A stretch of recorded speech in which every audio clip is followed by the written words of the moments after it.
So unfortunately it was just me tonight because Trent's going to bitch out. I'll be here for a little bit. I'll be here for a little bit. And Bill's at the farm, yeah? So first things first, we're going to talk about old shit because that's what apparently people like to watch at first.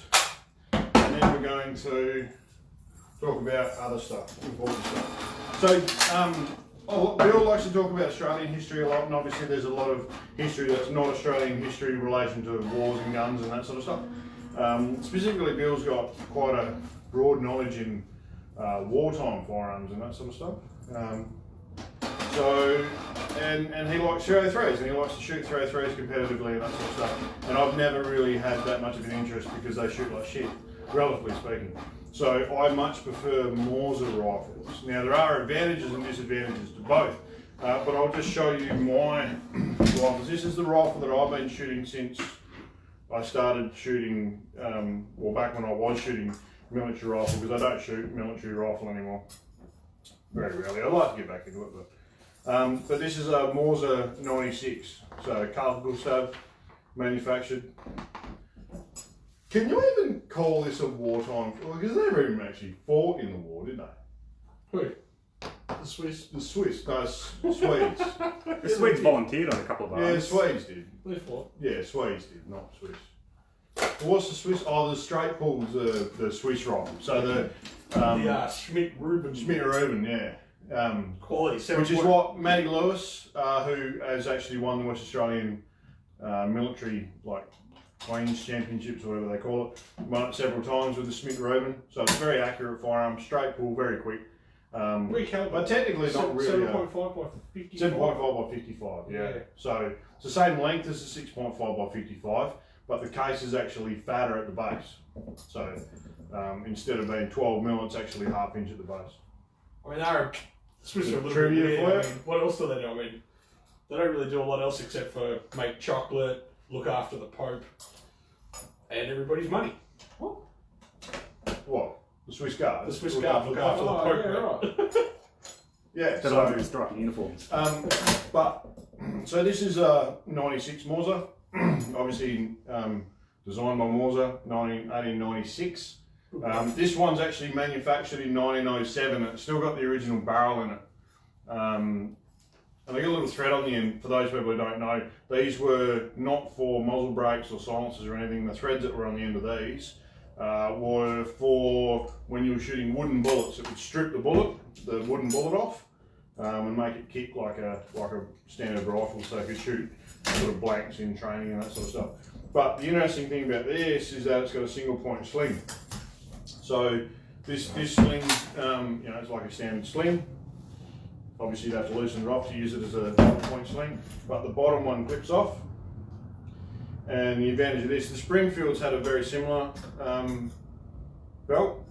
The advantage of this is that you can pass your arm through it and use it as a single point sling. So if you're shooting, offhand or even prone, and you want to shoot accurately, this tightens it up much more. This one's not set for me, so it's a bit too tight. But that's what it's for. So yeah, Mauser 96, 6.5 by 55, very accurate cartridge, very good long range projectile, and so they shoot really well. And so they just suffer a little bit. They've got a 5-round magazine as opposed to like 303s, which got a 10-round detachable magazine. These ones you have to strip a feed them in through the top, and they're only 5-round, and they're also a little bit slower, which I'll talk about a little bit later when I talk about the technical side of things. So yeah, interesting rifle. So Mauser 96 is what they call a small ring Mauser.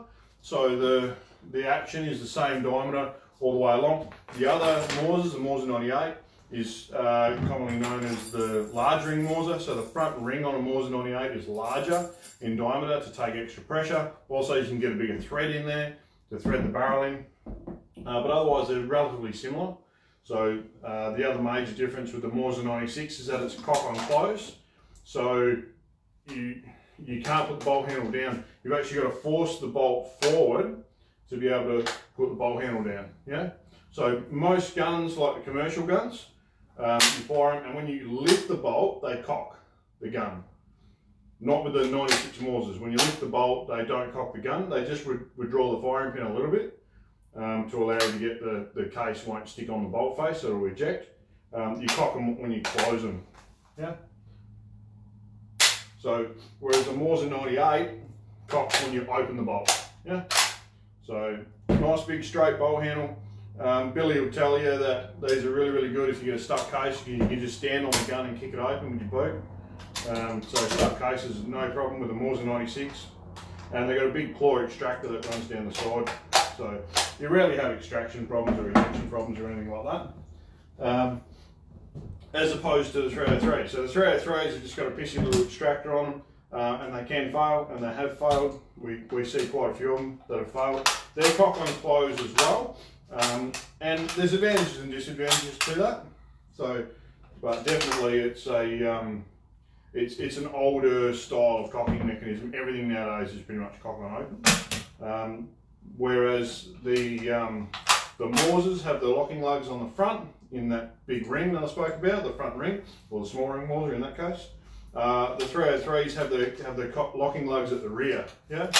And so there's an advantage to that from a technical point of view. So if you've got barrel, locking lug area, like the lock up area and the locking lug and then the magazine, it makes the actions very long. But if you've got a 303, you've got barrel, magazine, and then the locking lugs are behind that. So it makes the actions much shorter. So these are actually, from a design perspective, they're much quicker to use because their actions are shorter on them. And so, whereas the Mausers, due to their design, they do have a much longer action on them, but they're stronger. So because the locking lugs are up the front, there's a nice strong lock-up mechanism. With the 303, because the locking lugs are at the rear, if you have a high-pressure cartridge, what happens is the bolt between where the case sits, which is up the front, and the locking lug area, which is at the back here, this whole bolt can compress under pressure. If it compresses enough, you have a ruptured case and case splits off and the gun's naked. So yeah, Mauser designed actions are much stronger, which is probably why more commercial manufacturers were using this design in the 20th century, including a lot of people like Roy Weatherby, who was using that style of action to build all his high pressure cartridges until he blew too many guns up and then decided he would build his own gun. So yeah, there's certain advantages and disadvantages to both style of guns. The full wood design on the 303s was good because with the Mausers, if you fire too many rounds through them, they get really hot and they start to really steam on the top of the barrel here. You get a lot of heat mirage, and so during the day it makes it hard to see the sights. Also, if you pick them up in the wrong spot when they're too hot, they burn the crap out of your hands. Whereas with the 303s, they're fully covered in wood, yeah, so you can grab them anywhere. Another benefit of the 303s, because the rear stock's held on with a bolt up the rear, as opposed to the Mausers. Mausers are held like a conventional rifle. There's one screw here, holding the actions into the stock. But with the 303, the rear stock's held on with a big bolt, and so you can use these to like knock tent pegs in and club the shit out of people and that sort of stuff, and they won't break off. Yeah. So from a war perspective, this is a better gun, but really from a design perspective, this is a much better gun. And there's going to be people out there going, oh, but it wasn't made in Australia. Whatever, mate. Yeah, sure. You know, like, yeah, fair enough, support Australian manufacturers and stuff, but they haven't made these for 50 years, so, like, it's sort of redundant. The other cool feature that I like as well. No one fucking cares, Trent. Just go home, sook. No, go on, what were you going to say? No, I don't fuck about it. No, what were you going to say? The other thing that you like? Is the fact that when you put the safety up, you can't use your sights. Yeah, that's right. So on the Mausers, if your bolt's not shut, you can't see the sights. If the safety's on, you can't see the sights. And for those of you train spotters out there, if you're actually playing the new Call of Duty Modern Warfare, when you use the K98, you actually flicks the safety off when you first land and pick the gun up. Let's go. I thought that was pretty cool. Why would it have the safety on? Because they're Yanks, and Yanks are like, oh, we've got to use a safety. Safeties are important. Yeah, right. Safeties are for people that are dickheads. But if you played any of the COD games, you'll know that the 30-06 round out of the Springfield does more damage than the 8x57 round out of a Mauser. Yeah, well, I like the fact that in any game, it doesn't matter. Like, It doesn't scale. They don't have a, oh, the M1, that's fucking awesome. One shot kill, let's go with that. Yeah. But the Lewis gun, well, no, we'll put a few rounds in that's through it. that. Yeah. Okay, no worries. The BAR, which fires the same round as a Springfield, is like a 3-shot kill, whereas the Springfield's a 1-shot kill. Yeah. Fires the same round. It's just like ridiculous. Yeah. Anyway. So if you had your choice... Oh, you got to join me now, eh? Well, I finished one over there. Oh, okay. If you had your choice between the two, which one would you pick? Well, obviously this one, because it's fucking mine. That's Oh. that's why I've got one of these. Oh, okay. Like, if that was better, I'd have one of them. But So, I have one of these. You're a Nazi. Sweden, dude. Oh, you're a Swede. a Swede. You're a Well, Swede. actually, I've got 2 of these. So, originally what happened when the Swedes wanted to build these, they actually went to Germany, and the Germans It could be taught worse. them how to make these. Could be on worse. I their- just call them Swiss. Yeah. Taught them how to make them in Germany. And so there was a limited production of rifles that came out of the Obendorf plant. So there's 96 Mausers that are dated usually around 1900 that came out of the Obendorf plant. Yeah, right. And I actually had 2 of them. Yeah, okay. Have. I don't remember. Is this one? No, this is a Carl Gustav. Oh, that's right. 1907. You said that at the start, but Yeah. I wasn't listening. But yeah, the Obendorf ones are probably just as well made. Like the Swedes did have like their steel. Like this is 100 years old, it still isn't covered in rust. So their steel was really, really good. You know, whether it was better than the Germans is a you know, up for argument. I'd say it was, especially the early ones. But yeah, so I've shot this gun out to 600 meters and it shoots really well, like really well. So, but it just struggles when you're trying to compete at like 100 meters up against 303s. So. But yeah, if you talk from a design perspective and why people go, like recreational, all the recreational guys went to this design because it is a much stronger design of gun. Like the only rear locking actions that you really see around are some of the big like Schultz and Larsen, like German guns which have got bolts on them like that round, and they got 9 lugs on them like a Weatherby and Like a real specialist. yeah, it's a real, like it's not a common thing. You don't see very many of them. Yeah, right. Any of those ones that end in "and sun." Yeah, that's it. It's an "and sun." And Sun. There's actually a drilling out there which is something in Sun. Yeah, there's a couple of them. What's his name? I think Sarah and Sun used to do drilling too. Yeah. Anyway, enough of old shit.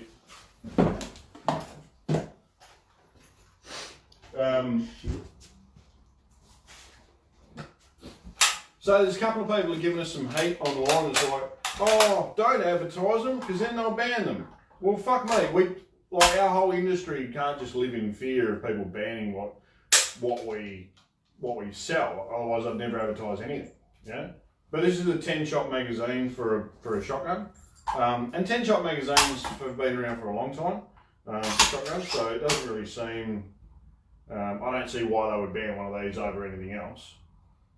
It's actually really impractical. Yeah. Like it's a big, heavy, impractical fucking thing. You have to take it out to top it up and. But people like impractical. I don't understand it personally. You know what it is. It looks, well, it doesn't even look cool. It fucking does look cool. What are you talking about? It does look cool. How much are they going for anyway, those mags?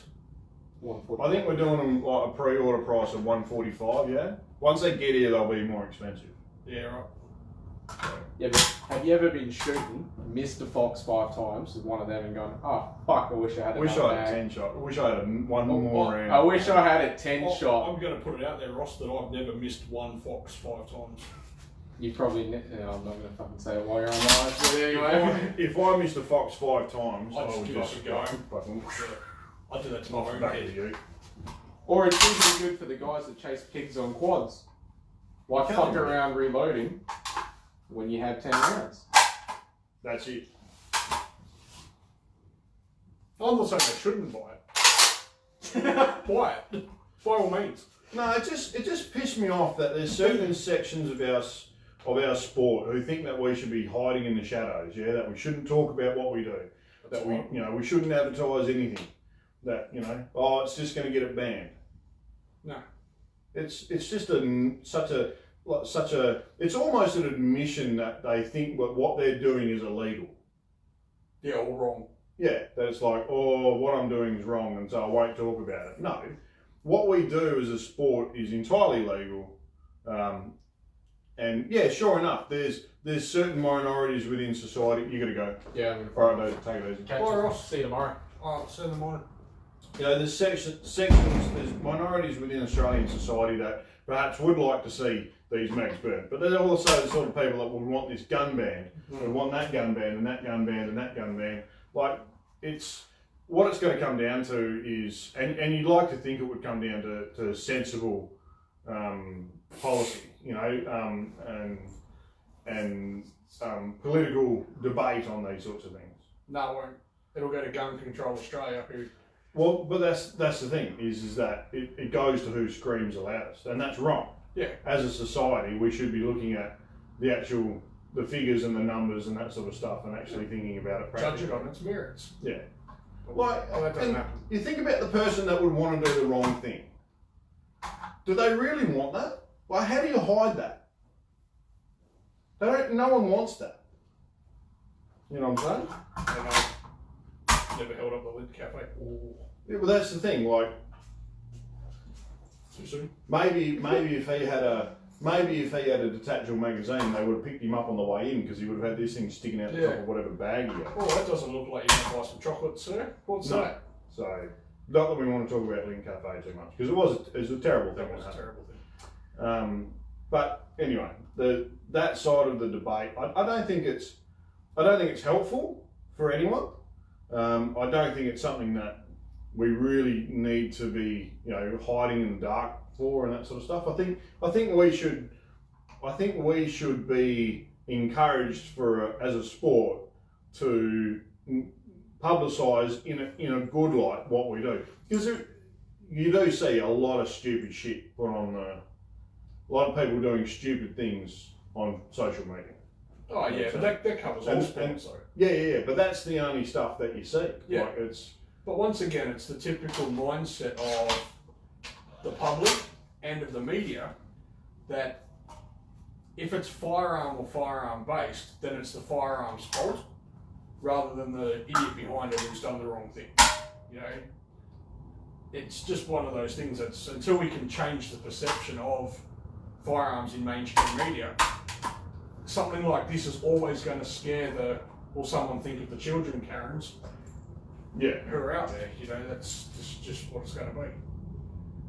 Yeah. And having people in our own industry or own sport who also get on that bandwagon and say, oh no, don't tell everybody that you've got them.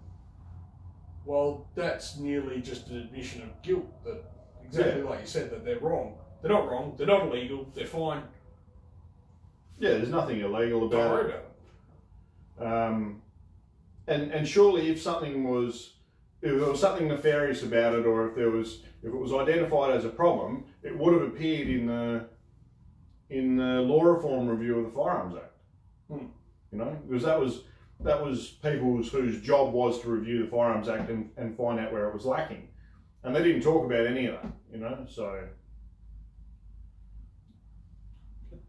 Lucas reckons we need to be more organised than those green knobs.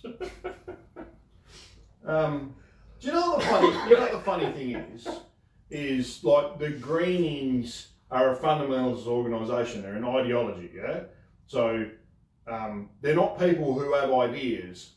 It's an idea that has people, yeah. And so it's not sensible anymore.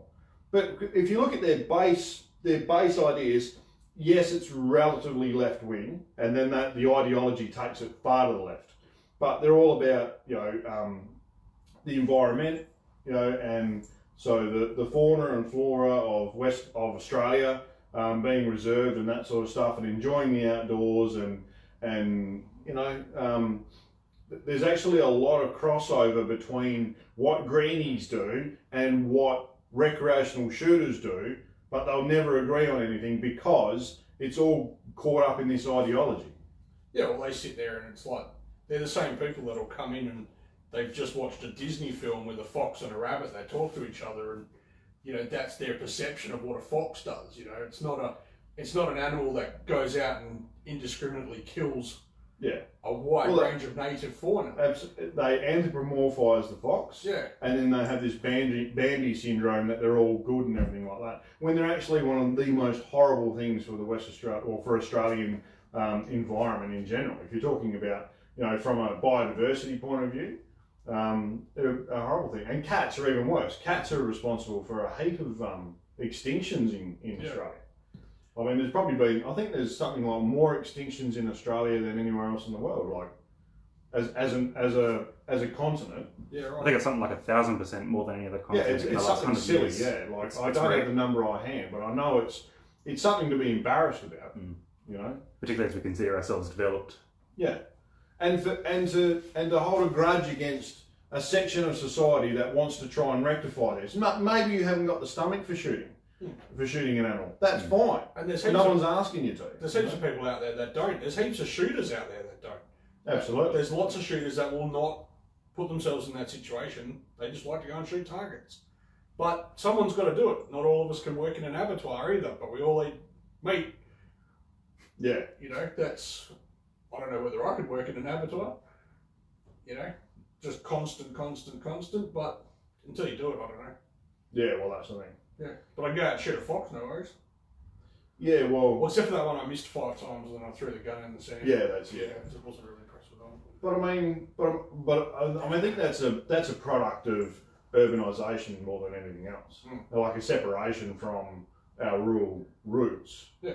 You know, I grew up out in the country. I'm one of the fortunate ones. So in saying that, I like eating cereal, but I don't think I can grow wheat. No, that's it. Yeah. I like beer. Yeah. I can't grow barley. I'm not sure how to. Well, don't know how to grow barley. The Chinese had put a tax on it or an import. That's it. Yeah. So maybe we need to start buying it up domestically and making our own beer. Yeah. Beer. Not allowed to talk about beer. Aren't we allowed to talk? No, we're not allowed to talk about guns while having beer. Guns out. Beer. What? Yeah. But we're having guns while talking about beer, so it's just as bad. Whoa. We're having guns and talking about. Well, I don't know. The other thing that I really... That'd be a question for license. The other thing that I did want to bring up with the people that are watching today is last episode, we cracked 20,000 views. Yeah, we did. 20,000 views, guys. That was awesome. I don't know whether it was us breaking a ticker stock in half or Bill talking about old shit, but we did it. We cracked 20,000. So...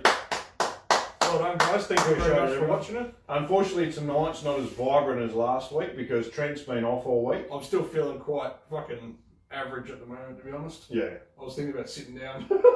And I think it's, you know, and not that I'm asking for any sympathy, guys, because I know none of you guys out there would actually give me any, but no, I sat on my ass quite well. You can't point the finger at anyone.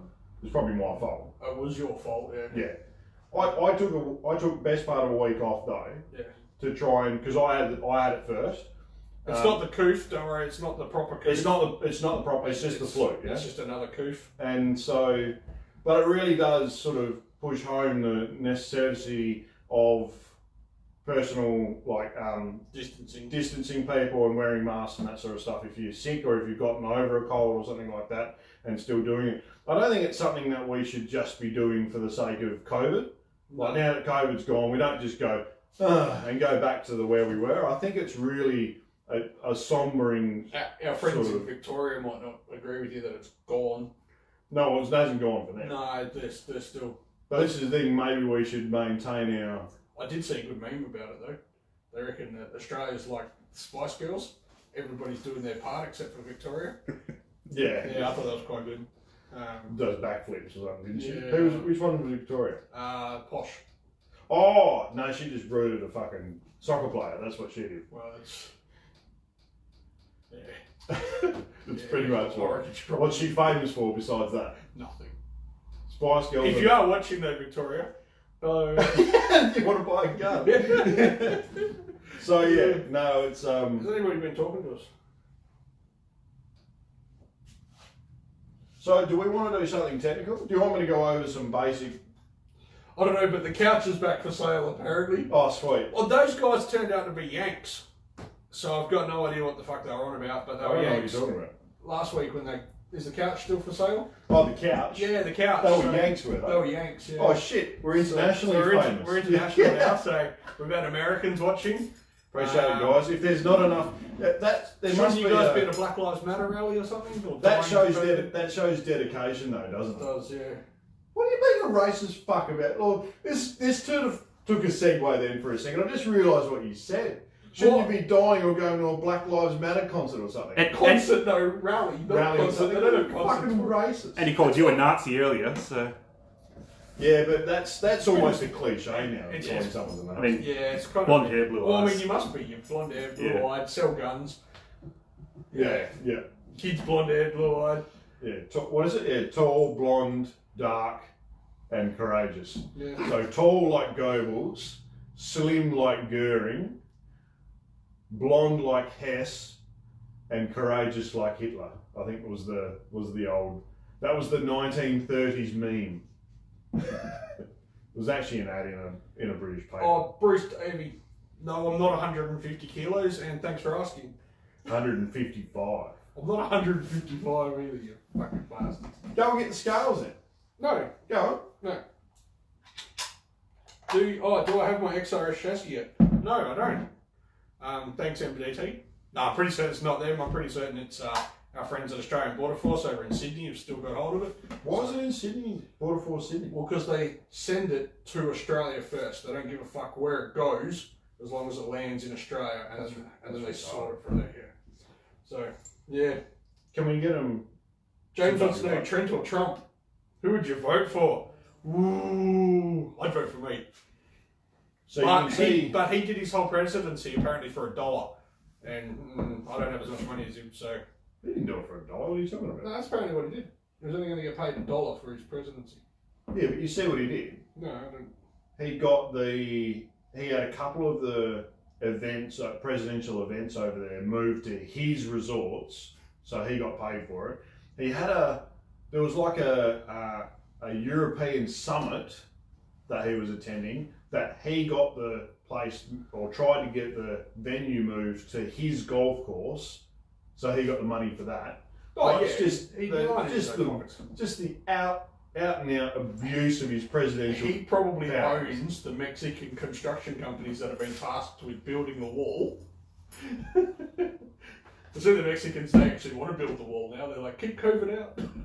Well, you see, he said he was going to stop, him and his family were going to stop, managing their businesses and that sort of stuff while they were in the presidency thing. They didn't stop any of it. Like Jared Kushner and I'm not saying Dalton they're Jr. but fuck, they're looking great. Trump and his sons.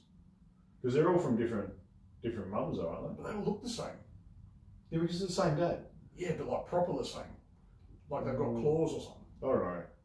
Like, did Trump have a sister?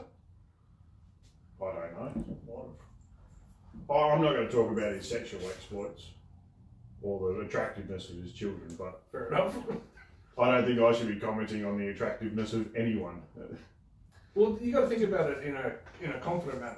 So if you sit there and say, "I am attractive," then people I will give a say, fuck, I'm married, I don't care. "Yeah, I don't care either." To be honest, so am I. Alright, Well, so if you're shooting offhand, I did this talk at SHOT Show a couple of years ago, yeah?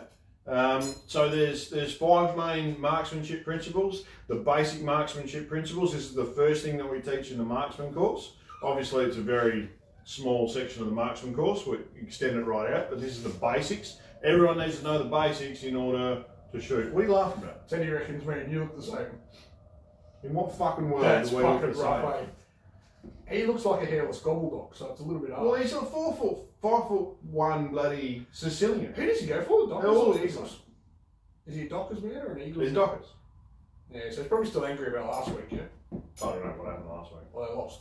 Like, oh, hang on, don't they always lose? He went to the footy though. I think so. That makes it even worse. Yeah. Anyway, continue. We won't Okay. worry about the opinions of sheep. So when you're shooting, you've got 5 marksmanship principles. So your first one is your stance, second one is your grip, third one is sights, then trigger, then follow through. Okay, I'm done. I'm back to you. No. So, well, they're important. All so of those. the first thing you need to work out is your stance, yeah? And that depends on how you're shooting, what position you're shooting in, and also like if you're shooting out of a vehicle or something like that, then you would change your stance to suit. And you need to sort that out first, yeah? So you need to identify where the target is and align your body to the target. And so if the target's directly at 90 degrees to me, if I was shooting a moving target, then I would probably have a little bit more front-on stance. I'll do it to you guys. So if I'm shooting in that direction, I would have more of a front-on stance, yeah? But and that gives me some lateral movement. But if I'm shooting a stationary target, well then I can afford to have a little bit more closed stance. And what you can actually do is bring your front leg across in front of your body more. Some of the target shooters will actually bring it right across in front of them, yeah? So they're actually facing away from the target really. And that gives them the ability to shoot back across their body and tuck their elbows in. So their right foot's a good half a foot, half a step in front of their left. And that allows you to shoot a lot more steady. You can use a sling as well, especially if you're shooting prone. You can use a sling. If you're shooting from a seated position, you want to have your body at about 45 degrees. And you want to put your elbows on the inside of your knees. Don't try and put them on the top of your knees because they'll just roll off. Then tuck them on the inside of your knees to shoot at from a seated position. And from a prone position, or if you're shooting behind a bench, make sure you're behind the gun, yeah? You see a lot of benches are sort of T-shaped, so the gun's here and you're shooting across your body like that. That's wrong. That's the wrong way to do it. Like if you're shooting bench rest, where you don't even put your shoulder behind the stock anyway, you just touch the trigger, well then you can afford to get away with that. But if you're shooting like prone or seated, you want to make sure that your whole body is behind the gun, like that, yeah? That way you're resisting the recoil, it doesn't drag the shot over under recoil and make you miss your shot. So, and same thing when you're shooting out of a vehicle, yeah? So what you want to do is you want to get your body set it on the seat in the right position. Try and put your right leg, if you're right-handed, put your right leg up against the tail shaft hump thing. Is that what they call it? Yeah, you know what I'm talking about. Transmission tunnel. Transition. And that gives you a good solid point, yeah, to put your leg up to, and then you can tuck your knee on the inside of that, yeah. Don't try and lean outside the window too much, especially if you've got a rest.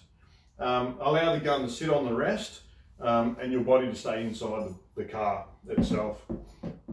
So that's your stance. So get your stance set up first. Then you want to get your grip on the rifle set up, yeah? So one hand on the front, one hand on the rear. If you're shooting off a bench, or if you're shooting prone, a lot of people nowadays like to put their guns on bipods or bags at the front, and then put their hand on a rear bag like that to try and control the elevation. And they shoot from that position like that. And they're not controlling the front of the guns at all. And that's very wrong. So that sort of happened as a sort of a weakening of marksmanship principles within the army actually, and they went away from that. But the best thing, there is an article online that you can read called "Hold That Forehand," and the article talks about the real need to, sure enough, bring your hand back, get yourself set up, get your elevation set, and then bring your hand back onto the forearm and actually control the rifle when you're shooting. And you'll be able to shoot much more consistently, especially at long range, because you're not going to have flick shots high and that sort of stuff. So your grip on the gun is very important, yeah? And your finger position on the trigger. So what you want to do is you want to make sure that first crease on your finger, just in front of that, just between, so that crease is sort of pushing up against the edge of the trigger. Yeah, it's hard to describe, it's easier to show people. That crease should be up against the edge of the trigger, yeah? You shouldn't be using just the tip of your finger, and you shouldn't be bringing your finger right through the trigger guard. Because the problem with that is that if you've got your finger right through, as you pull, you actually pull the rifle over to the right for a right-hander. And the opposite if you're just using the end of your finger. And if you're trying to use the end of your finger, you have very little trigger control as well. So correct finger placement is very, very important. And when you're pulling the trigger, you should be pulling in a straight line back through your shoulder. So as you pull and release the trigger, the sight shouldn't move to the side at all. Yeah, and you can practice that at home. It's actually probably a really good idea to practice it at home. Absolutely. Keeping yourself nice and warm, for lack of a better word, with some dry firing exercises at home it's definitely not going to disrupt your normal shooting. Yeah, absolutely. Dry firing exercises are very, very beneficial. You can buy snap caps and put in. That's actually a good idea long term. Thanks, Dave. Good work, Dave. So yeah, put a snap cap in there and practice your dry firing at home. You're not going to damage the firing pin or anything like that. It's absolutely essential if you've got a rimfire as well. You should not be dry firing a rimfire rifle without a snap cap in it. And just as a bit of a tip, get yourself a target. Make sure you found yourself a nice little area in your house. Let your kids know that you're going to be dry firing. You don't want them running in front of you. Yeah, obviously you don't want to be pointing a gun at someone by accident. So make sure that's going to happen. Put your little target up somewhere else. Wind your magnification right back and just practice. And make sure that when you pull the trigger, it breaks. Do your follow. We haven't talked about follow through yet.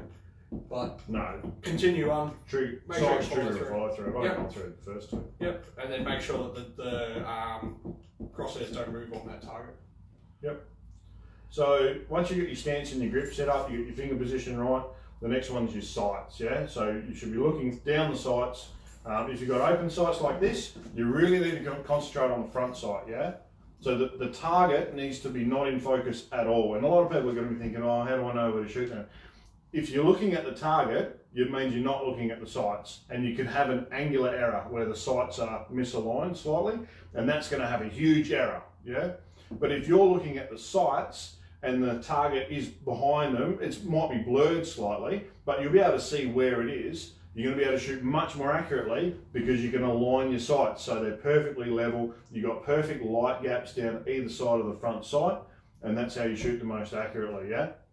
Now, if you're shooting at a black target and you've got black sights, it can be very hard to see the sights and place them correctly. It can be beneficial to actually aim low on the target in an area that maybe isn't black, might be orange or white, depending on what kind of targets you're shooting at, so you can see the sights better, yeah? And just set the sights so the bullets go high. Makes it much easier. Anyone who does pistol shooting, precision pistol shooting, ISSF, will know all about that. So your sights, if you're using a telescopic sight, there's two conflicting theories, but I like to use one for precision shooting from a very stable rest, which is the aim small, miss small, which you all would have heard of before. So aim small, miss small talks about aiming for the smallest possible point. Yeah, if you can hold the sights really steady, then you can aim for the smallest possible point, and that's going to produce the best group. The bigger the object that you aim at, the more your body will allow your sights to move around while being in that area. Yeah, and obviously that's relative to how steady your rest is. The steadier your rest, the smaller the point that you can aim at, the better the group you'll get, more accurate shooting. But that doesn't always work for people when you're shooting from a non-stable rest, or if you're shooting moving targets. In that instance, and especially if you've got poor trigger control, it can be more beneficial to group aim, yeah?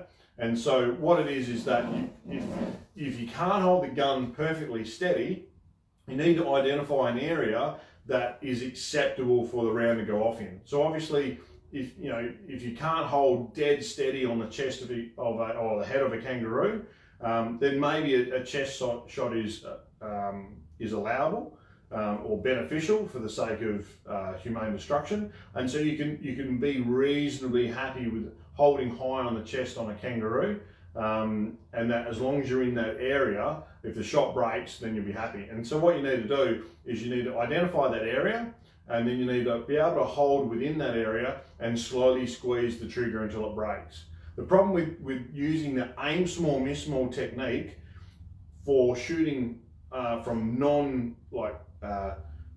from non-steady positions is that people will tend to see when the sights are exactly where they want them, and then they'll snatch the trigger and they'll try and grab the shot, and they'll pull the shot off target, and they're going to miss anyway. Yeah, so to try and minimize that, I would, if you're not shooting from a steady position, I would much more, I'd recommend people focus more on their trigger control and shooting inside an acceptable area rather than trying to shoot for the smallest point possible. Yeah, and at the end of the day, if you can't hold steady enough to shoot to an acceptable level, then don't take the shot. Yeah. So that's the sights side of things. The next one is your trigger. Trigger is probably one of the hardest to teach because you can't see what's going on. Well, no, follow through is also pretty hard. But trigger control is hard to teach because it's hard to get through to people exactly what good trigger control is. So good trigger control is constant increasing pressure on the trigger until the shot breaks. Now, obviously, sometimes there's time restrictions on that. I would recommend practicing good trigger control at home when you're not pressed for time, because that's how you learn good trigger control. You don't learn good trigger control in a timed event when you've got heaps of other things to think about. You've got to try and isolate trigger control and practice it at home, or practice it on the range, or practice it before you go out shooting, and concentrate on nice, long, smooth trigger pressure directly to the rear. When the shot breaks, you shouldn't react at all. You shouldn't release the trigger. You shouldn't grab the trigger. You shouldn't be expecting the trigger to break and then just trying to make it break with that last little bit of moment. It should go off unexpectedly, nice and smooth trigger. And then the last one's follow through. So follow through is basically the complete non-reaction to the body to the shot breaking. So you need to keep doing, after the shot breaks, you need to keep doing the same thing afterwards. And it's going to feel silly because the shot's broken. Why do you keep doing it? It's to try and build it subconsciously into your mind that you need to do it. So for a start, you need to consciously think that you need, for like a good second to 2 seconds after the shot breaks, you just keep looking through the sights, you keep watching the target, you keep pressing the trigger even though the shot's broken, and you keep holding the gun steady. Yeah, if you practice that a lot, you'll do it naturally, and you'll actually eliminate a lot of the errors associated with people not following through. So the common one is that when people shoot, they go bang and then they look up straight away. You know that they've got no follow through. Or they go bang and they're already working the bolt. If you haven't got follow through, you're not going to be able to call your shots, and if you do miss, you're not going to know why. Yeah. So follow through is really important. So they're the 5 marksmanship principles. They apply to every single type of shooting except shotgun shooting, because shotgun shooters are weird. So pistol shooting and rifle shooting. So it's stance, grip. They're the ones you set up beforehand, and then it's sights, trigger, and follow through. You do them while you're going through your shot progress. Yeah. And then obviously you've got to mix a whole lot of range of other things in there, like breathing, for example. And there's also different skills associated to shooting timed events or shooting running events and that sort of stuff, which we teach in the marksmanship course, but they're a bit too advanced to teach on here. So yeah, but if you're interested in learning more about marksmanship principles and the advanced stuff, then I recommend going on a marksmanship course, which we've got one left between now and the end of the year. I think it's in October. I think, yeah. Yep. It is October 16th and 17th. October 16th and 17th. Is there an annual birthday or something? No, mine's August. Oh, yours is next month. Are we going shooting on your birthday, or? No, we're going shooting on my wedding anniversary though. Which thanks very much for that. Hi, Steph. I thought we deliberately didn't book that day in because it was you. And then we've got a private course that got booked in. So yes, we do run the private courses. We do run private courses as well.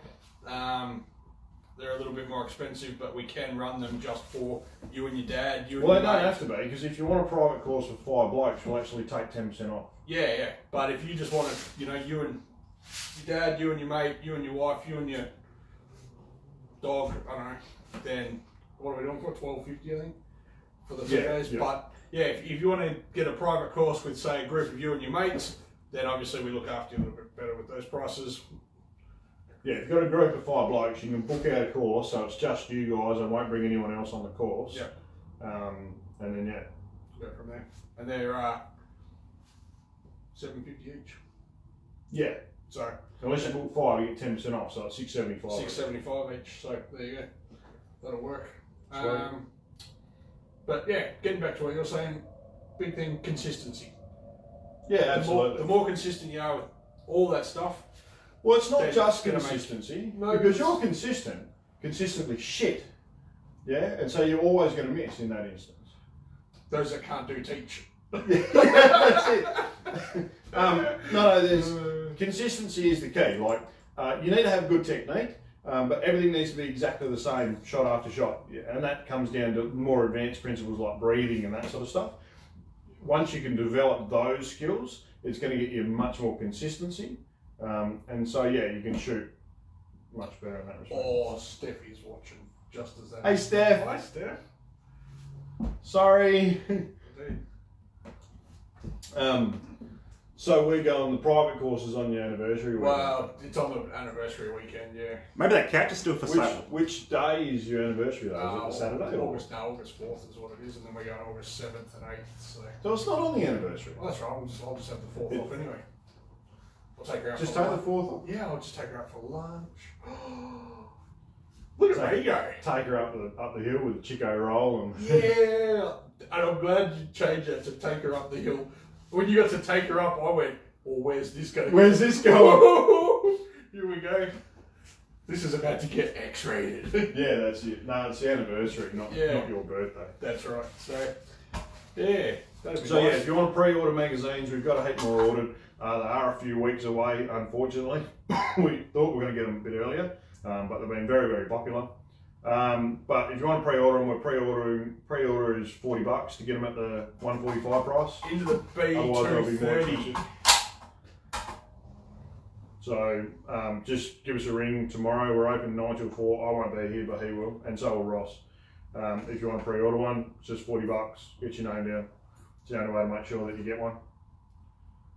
And the Adler, the B230s, we've still got doing them at the pre-order price of $860, I think it is. As soon as they're here, they'll be going up in price as well, unfortunately. But for the time being, we're still doing them at that price while we can still get them. But I think they're actually sold out now. The latest batch is sold out in Australia again. So we're going to wait for the next shipment to come through. What? Oh, I just got a comment. I was just checking something. What? Ken, no, mate, the marksmanship course, we don't have one in August. We've only got a long range course. And there's still spots on that, although there's not many. There's probably only one left. The next marksmanship course is August. The Wafter AGM is supposed to be tomorrow. It's been delayed to the 22nd. Of August. Yeah, and I'll have to be there. Okay. So, Maybe you should bring them shooting. pew pew. Trent's the lead Someone else instructor. is going to have to run the fucking course. Trent's the lead instructor. Yeah, no, you'll be able to do it. Yeah. I'm just saying that. I'd sort of We'll have to get planned someone. it. We'll have to get someone else to do the cooking.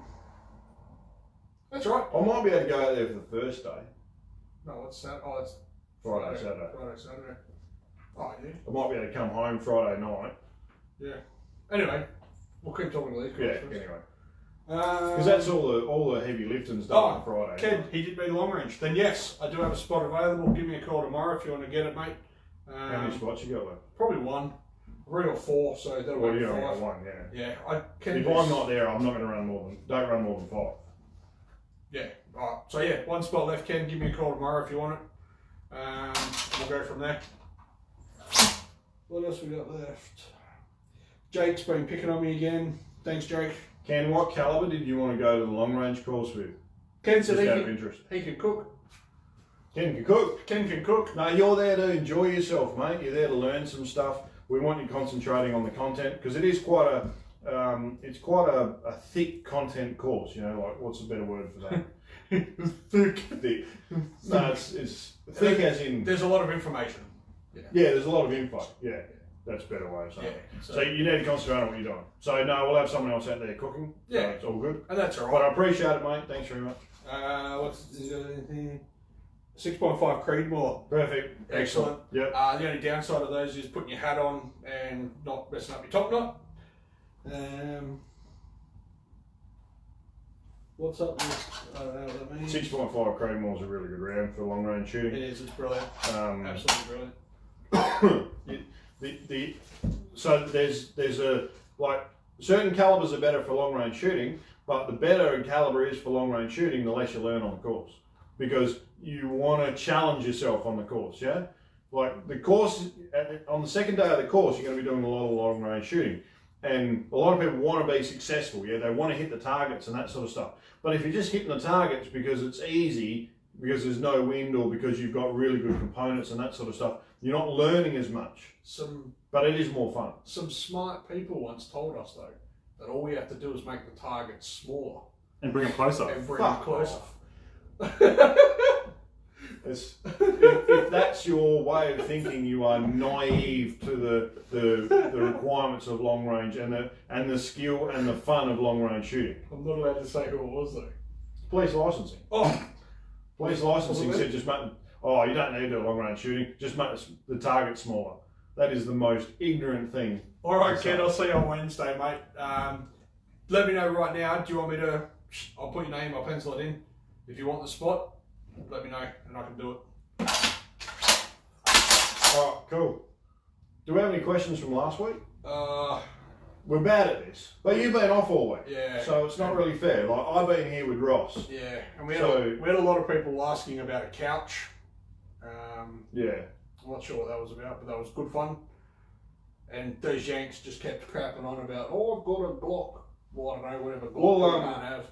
Oh, is that, were they Yanks? Were they? Yeah. Oh, Yanks, here I am hanging shit on them because thinking that it's some dude in Australia just dodgy as fuck. Looked them up, they're from Texas apparently. Oh, okay. Yeah. Because we want more of that sort of stuff. Yeah, we want the Americans on here. All right, Ken, I'll pencil in, mate.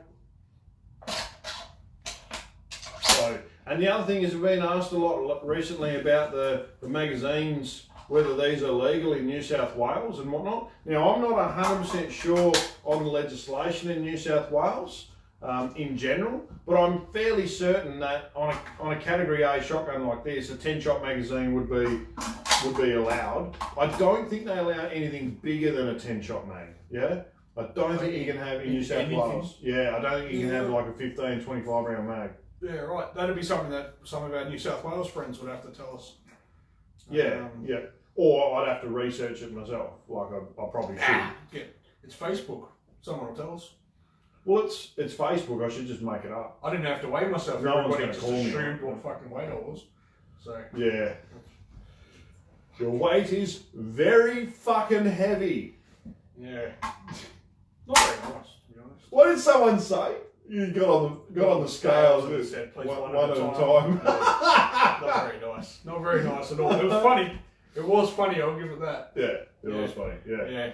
Yeah. And everyone would have seen as well that today It was just a recycled joke though. Oh yeah, that's it. Because someone told that to his mum. Ooh.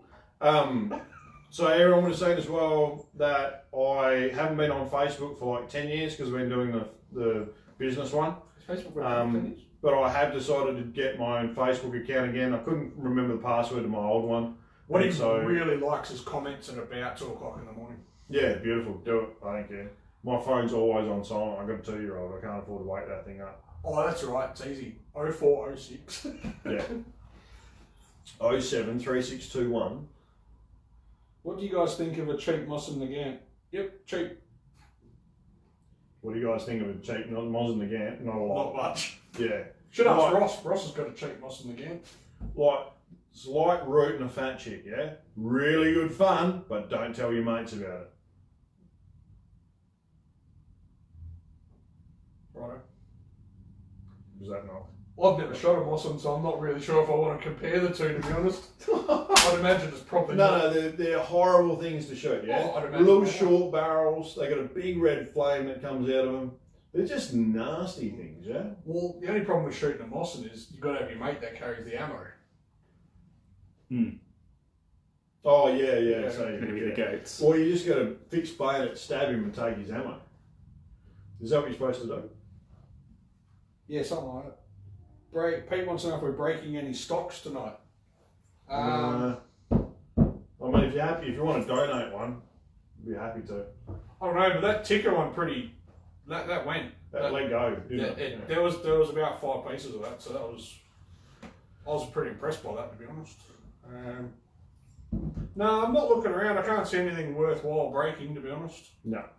We've talked about some technical stuff. We've talked about some new products on there. We've spoken about some political stuff tonight in regards to idiots thinking that we can't advertise legal stuff. It's like, fucking hell. It's the same mentality. It's like, it's not like we're on here like rooting whores and sniffing coke and that sort of stuff. Like, fuck me. I reckon that probably wouldn't have lasted any more than 1 episode. Because we that's it. Dead. Yeah. When we got home, we'd just walk into a shovel to the face. Yeah, that's it. Nicky'd just be standing No, there. but it's like what we're doing is a socially acceptable sport, and what we're advocating is legal. Yeah. Is like, we're all adults and stuff. Like, you can't have a firearm license unless you are an adult. So, Yeah. like, so think like adults, please. Like, Yeah. you know. So. I mean, we do. We think like adults. No, we don't. All the time. No, you can have fun with stuff though. Yeah, for sure. So, all right, What do you we'll reckon? lock this up and get out of here. Call it.